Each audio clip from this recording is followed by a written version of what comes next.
Good morning, and welcome to another inspiring episode of the Good Morning Minute podcast, where we start the day with purpose, passion, and a little bit of power. I'm your host, Angelina Mojica, and today's conversation is part of our special series in partnership with the Empower Her Steps virtual conference, a movement rooted in helping women rise, heal, and walk boldly into the life God has designed for them.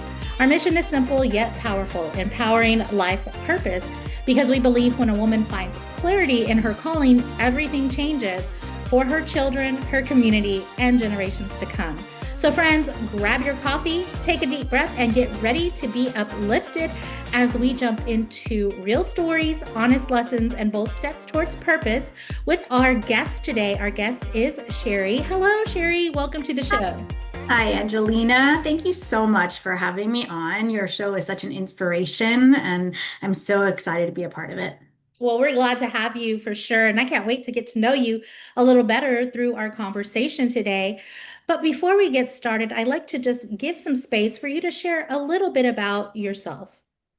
Sure. I mean, it's a long story, but I'll try to make it quick as possible. I started out as a young child as an actress. I was very much into theater and I pursued that career all the way through to college, where I went to NYU to School of the Arts. And my sole purpose in life growing up was to be in the entertainment industry as an actress. And that's all I had my focus on. And I worked really, really hard to pursue that. I was in every production I could find growing up. I was in I was ballerina. I took singing lessons. I did it all. Well, cut to after graduation from NYU, I decided to move immediately to Los Angeles. And it was there that I started, pursuing more film and television roles and just kind of dove right in there. Well, I had a few traumatic situations. Unfortunately, the entertainment industry is not, necessarily all rainbows and glitter. And I unfortunately, ran into kind of a manager type who took advantage, and it all ended up with a restraining order. Where I just decided at that point I needed to take a break from the industry as a whole. I was scared to death and I didn't want to be a part of it at that time. Well, I was like, okay, well, what am I going to do now? Like, this is my whole identity. I'm wrapped up in acting. What am I going to do? Who am I? So I was like, maybe I should be a mom because that's what I wanted to do. I knew I wanted to be a young mom. I knew that I wanted that path at some point. So I ended up in a relationship with a guy from Ohio who seemed real like wholesome and not the LA type that I had been dating. Well, we ended up getting married after a couple years. Now, mind you, I was 23 years old, so I was pretty young. 25 when we got married. Had a child a year later.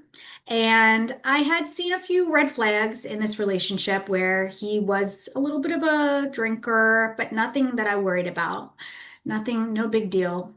Well, it's progressive disease. And over the years, we had another child a couple years, 3 years later. So now I have a girl and a boy. And I'm noticing more and more drinking. And now I'm noticing drug use. And it became apparent to me over the years that my husband was an addict. And began some abuse, mostly verbal. Well, it just came down to a point where he basically went on a rampage with some drugs, and I had to say that's it. My kids were scared. I was scared. Meanwhile, I'm a stay-at-home mom. I have no career. I have no anything. I have no money. I'm just taking care of my kids, which was my joy in life. I was loving it, but I didn't really have any direction other than that at that time. So leaving my husband was probably one of the hardest things I've ever done. And I basically left. I just left the house we lived in. Now it was 2008. So all of this was going on during that whole recession and housing crisis, which we were involved in. So we lost the house. We had to declare bankruptcy and foreclosure. And so I was literally left with nothing. My credit was nothing. And I had to ask family for help to get an apartment. And because I had to pay 6 months ahead just to get like a little townhouse for me and my kids. And meanwhile, I'm trying to figure out, okay, well, what am I going to do? I got to raise my kids because he was gone. He was not going to pay for any child support, anything. I was on my own. And thankfully, my mom was around, in the same area. She had moved from out of state to live near me when my son was born. So she was able to babysit a little bit, which was a godsend. And she really helped me get through this. But I was like, okay, what am I going to do? So I decided to go work as I think it was like a billing person at a doctor's office just to get a job, right? Something. While I was there, I kept meeting all these pharmaceutical um, salespeople that came in to see the doctor. And I was like, what's that about? Bet I can make a lot more money doing that. And it seems interesting. So I literally just asked them, like, what did you do to get this job? And I kept on pushing, and they were like, well, you need to get a job in sales first. You have to be in sales for at least a year. So what did I do? I found a job in sales marketing for doctors. Did that for a year, applied for a pharmaceutical job, got it, and I literally, had to go to training in New York from California for 3 weeks straight. What am I going to do with my kids? Oh my gosh, my mom again came through for me. She watched the kids. I was able to go do the training, came back, and now I'm a pharmaceutical sales rep making way more money than I had anticipated, right? So great. So now I'm working. 2.5 years later or so, I'm starting to like wonder, is this the path for me? Or did I just do this because I had to do something? It wasn't my path. But at the time, one of the medications I sold was called Namenda, which is for Alzheimer's disease. And it kind of gave me, another look at, this whole world of neurology and Alzheimer's disease and memory loss. And I decided to apply for a job at a memory care community in sales. And I got the job and I worked there for 2 years, and it opened my eyes completely to this world of sales and senior living. And it was so interesting to me to work with families and to guide them through this process with their loved ones to place them in a memory care community. And so I just like fell in love with this whole career. I ended up getting another position at a big company in assisted living and memory care and independent living, kind of all wrapped up in one. And after working there for about, 5, 6 years, I became a sales specialist, traveling around the country, working with other families, just one-on-one, every one of them coming to me across the table, just in tears, desperation, just panic, like so much guilt about what to do with their loved ones who need senior living care.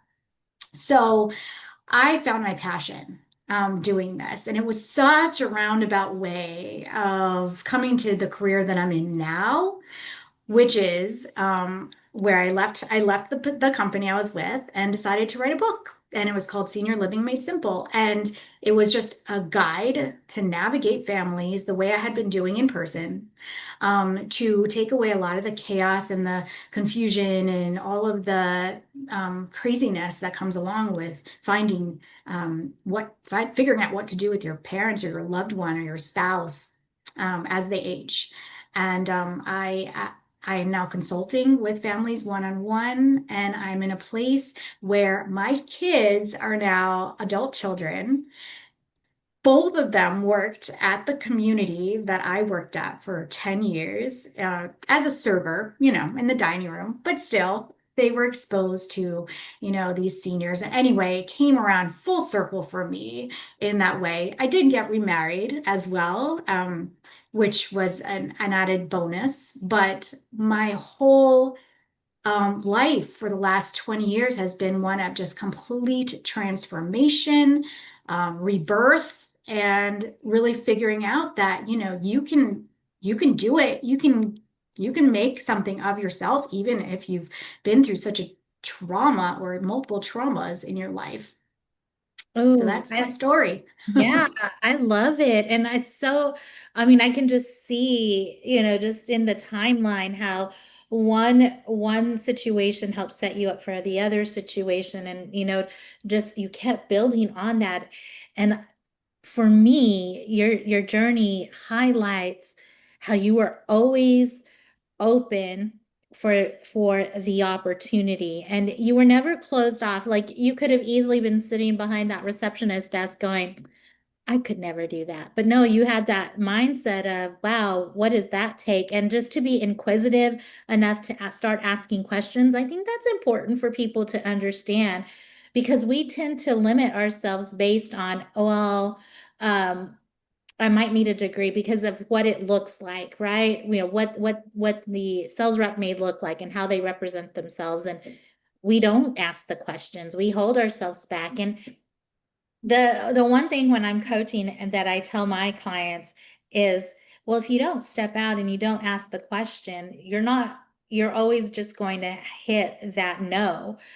But I mean, in all honesty, what's a no? It's just, not today. So you continue to look for that next opportunity, and don't mind the no, because if you don't ask, it's a no. If you ask, it's a no, but then at least you have some information. And so I try to encourage people to not be limit themselves. And I love how your path just lays that out. Yeah. So, so in this journey, I mean, you've gone from like being with someone who has suffered addiction, and then a single mother, and trying to raise your children, escaping the domestic violence situation and whatnot. um how did you, because I know that I see the growth in your career, but how did you deal with the other things that we tend to, as mothers, put aside, the emotion behind it all, and the mindset? So, because you had to get to a place where you were starting to believe in yourself again. So, what was that like for you?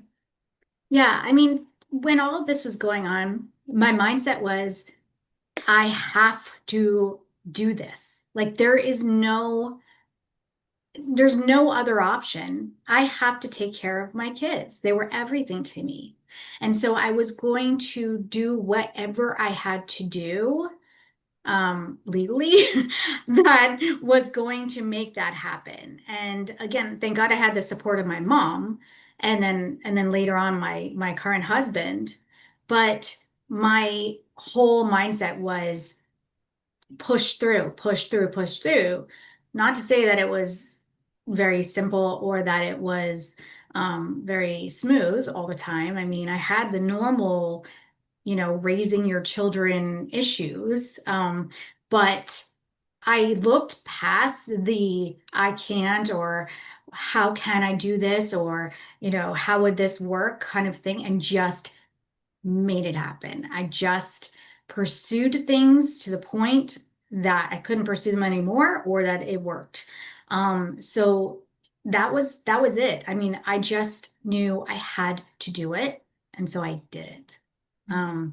I love this quote that I've heard, and sorry, I don't know who said it, but it is, if you think you can or you think you can't, you're right.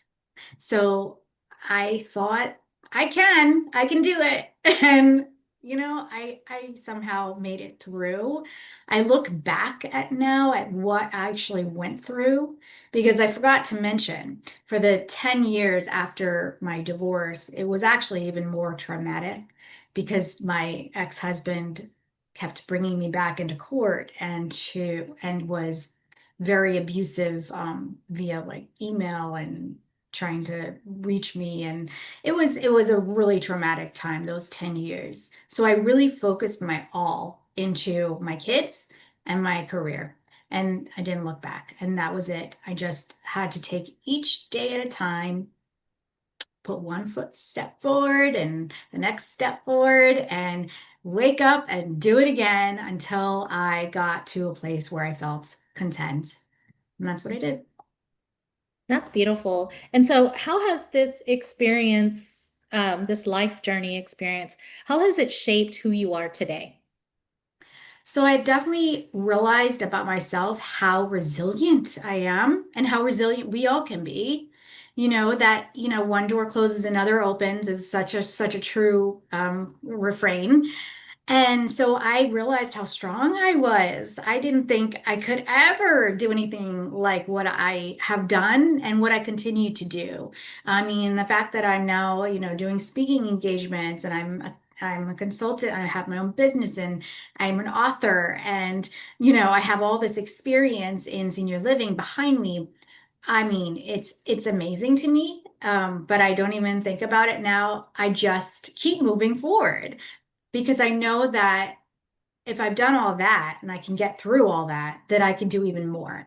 So I'm looking for ways to even help more people and even improve my life, continue to make the world a better place in any way that I can, and give back to, especially, to all the people that helped me along the way. I love that. And it's so true. I like the quote because I've referenced that quote before too, and I too don't remember who said it. But it's so Yeah. true because it always comes back to the way you think about things, right?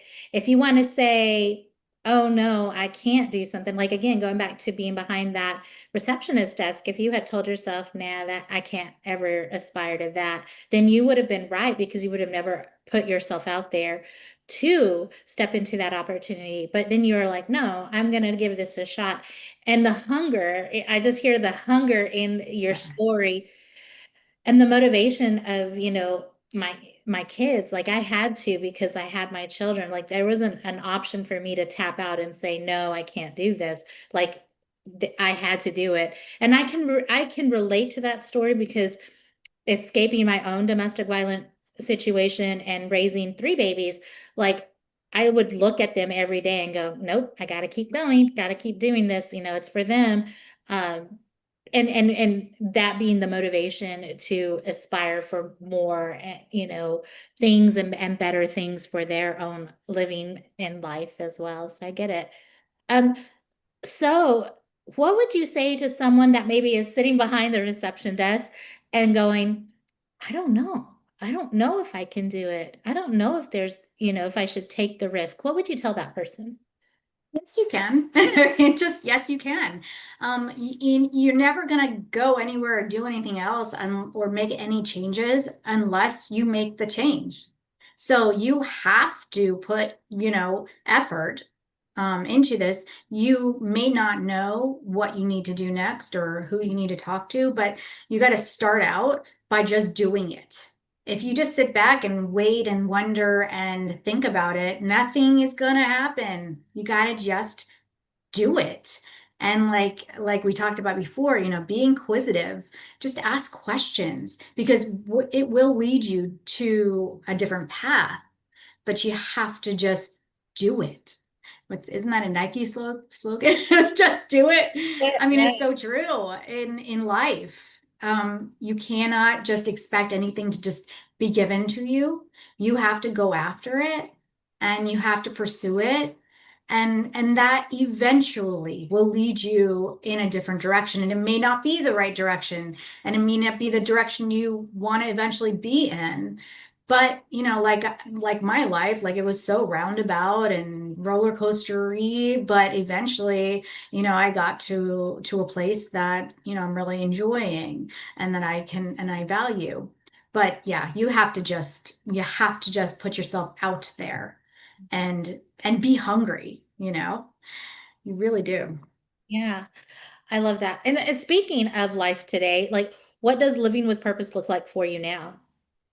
Yeah, I mean, I have a daughter who's applying to grad school, and she has a wonderful boyfriend, and she's, got a full-time job, and she's doing a really good place after a lot of therapy, mind you. She did go down the therapy route, and I applaud her for that because it really helped her. And then I've got a son who, so she's 23, he's 19, he is working, and he's in community college, and has a girlfriend. And so I think, just seeing them thriving, and knowing that each will have difficult paths ahead as well, but knowing that I'm there for them and they know that and they feel supported.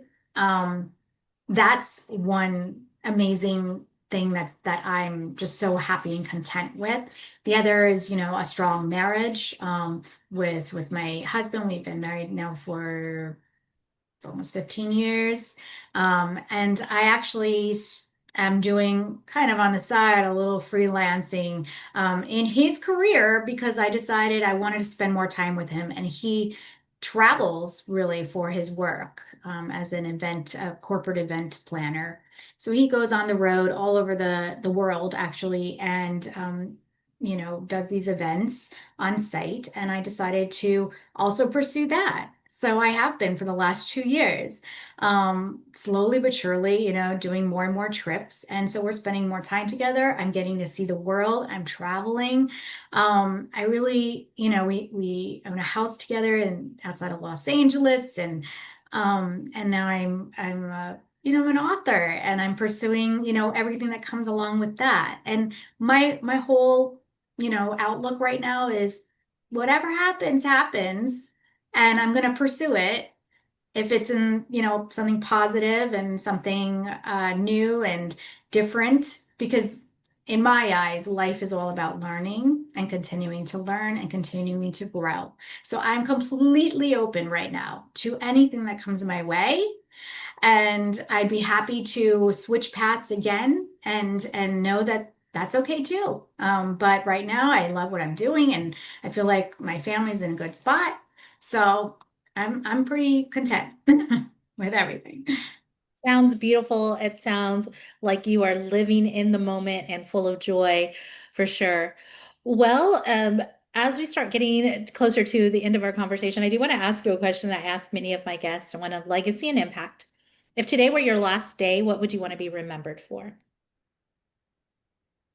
I think for my compassion, um, when I deal with all of the families that I talk to, who are in the midst of, dealing with this whole senior living maze, helping their families, I speak to them with a ton of compassion because I know that, you need to feel like you're not alone in whatever journey you're taking, wherever you are in life, knowing that you've got a hand to hold and someone to guide you through and to help you, just as, my mentors did, and my family and my mom and all the people that have been in my life. I want people to remember that I'm a compassionate and loving person. And I really think that in the end, that's all we have, when we leave this earth is just, it's not the stuff, it's not the money, it's not your career, it's none of that. It's just knowing that you are a good person that gave back and had compassion for others and cared. Mm, beautiful. And so my final question to you is if you could leave just one bit of truth or maybe a word of encouragement to someone out there listening today who is still trying to figure out their purpose, what would it be? Right. I think that first of all, that we don't necessarily have one purpose. We might have several purposes in life, and we can figure those purposes out as we grow and as we age and as time goes by. And just because you're doing one thing doesn't mean you got to stick with it for your whole life. You can explore other avenues, and you can choose to do whatever you want to do in life. You are not restricted. And so I want people to know that like you can do even the things that you haven't thought of yet. So know that like you're never stuck, because if one thing doesn't pan out, okay, let's move on to the next and pursue that. And always, always, always go for those opportunities. Beautiful. All right. Well, let's say that we have someone listening out there in the podcast world, and they're like, you know what? I want to connect. I want to learn more. How can they do so? Yeah, so I work a lot with the sandwich generation, those of us who have kids and jobs and also are caring for our aging parents. And so I wrote this book, Senior Living Made Simple. You can get it on Amazon.com. There's also a companion workbook by the same name that puts all of the steps into action. And you can, Amazon.com, BarnesandNobles.com, all the online shops. You can go on my website as well, www.seniorlivingmadesimple.com, same title as the book. And on there, you can sign up for one-on-one coaching sessions regarding senior living. So if you're just stuck, you don't know where to go in terms of what to do with your loved one, in terms of their aging experience, then we can chat for 30 minutes, 60 minutes, whatever it may be that you need.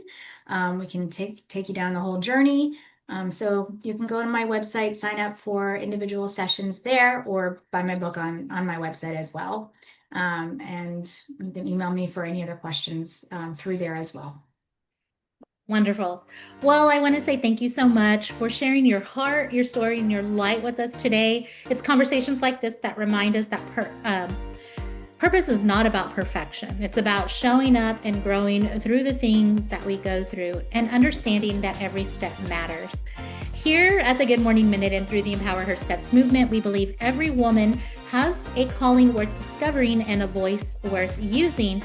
So wherever you are today, friend, remember, your purpose is powerful and you're not walking alone. So until next time, keep arising, keep trusting, keep walking boldly into the life God has designed for you. I'm Angelina Mojica, your life coach, sending you much love, much peace, many blessings.